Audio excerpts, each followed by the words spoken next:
put a new roof vent cover, Maxx Air vent cover over the bathroom vent. That way we can leave it open.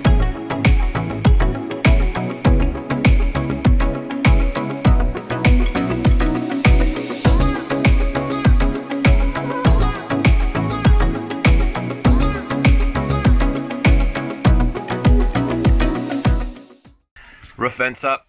I need to replace this.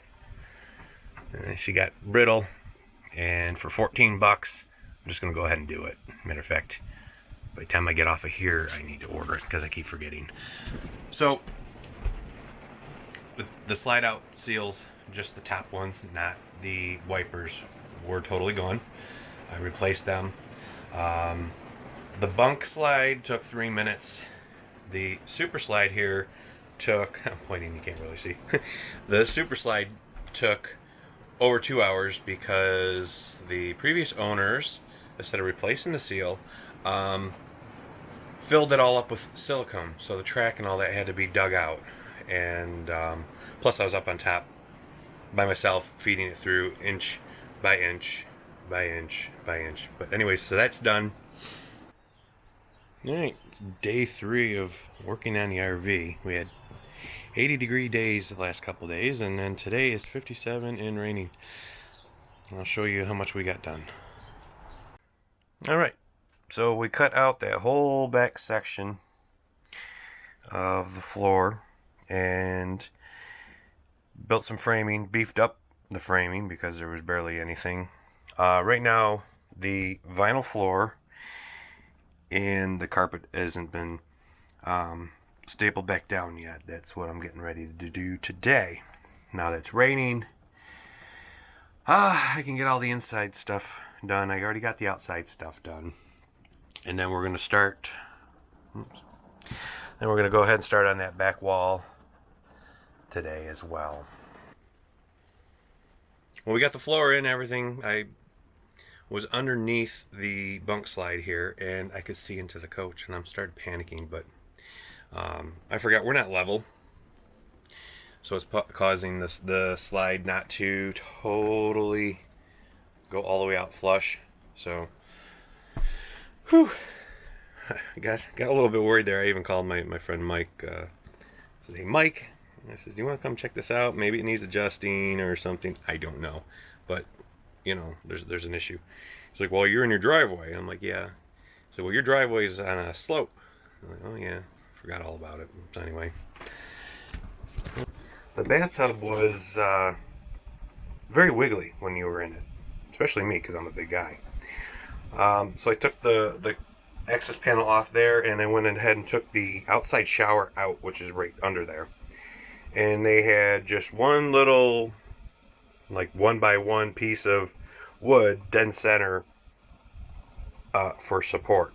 So I cut a bunch of 2x4s up and just put them all through staggered. I'll show some pictures. That thing ain't going anywhere. And then I had to reseal it because when it was loose, it jiggled around so much that it broke seams, and we don't want water to get in there. Another thing we did is added these motion detector night lights, and they were good. I have them on like the dimmest. I have them on the dimmest setting. I don't think I can get it even dark enough in here right now to start it. No. That'll help with Piper. With sometimes in the middle of the night she gets scared and she comes running into our room. So, you know what? I forgot to show you guys what I did last time. We had it here when we were doing some work. Is we had that small TV, couldn't stand it. I don't use this swivel thing anyway, so I mounted this little bit bigger TV. It's not the TV I wanted, but this was an extra that we had just sitting in the basement, and I mounted it on there. And then on the other side where the mirror should be, but it's missing, we're gonna put that other smaller TV. And not that we really watch much TV in bed, but you know, sometimes I like to watch the news.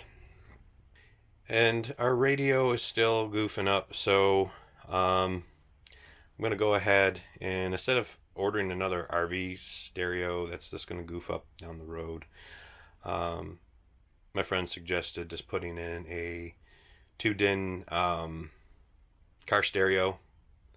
So we're going to do that. I found some tablet-based ones that still have a DVD player in it. We don't need the DVD player because we have the Blu-ray right there, but we like to listen to our music from time to time, and it'd be a lot easier to put it in that and play it for the outside speakers than it would be to put it into the Blu-ray player and feed it all the way through and all that stuff. So that'd be an install later this summer if I get to it. One last addition, we went ahead and put in this little weather station. I had it sitting in a box for the last 25 years or so, and previous owners had, I forget what was mounted here, one of those store a bag things, and they had a bunch of holes in the wall there, and I didn't like that, so we put that on. And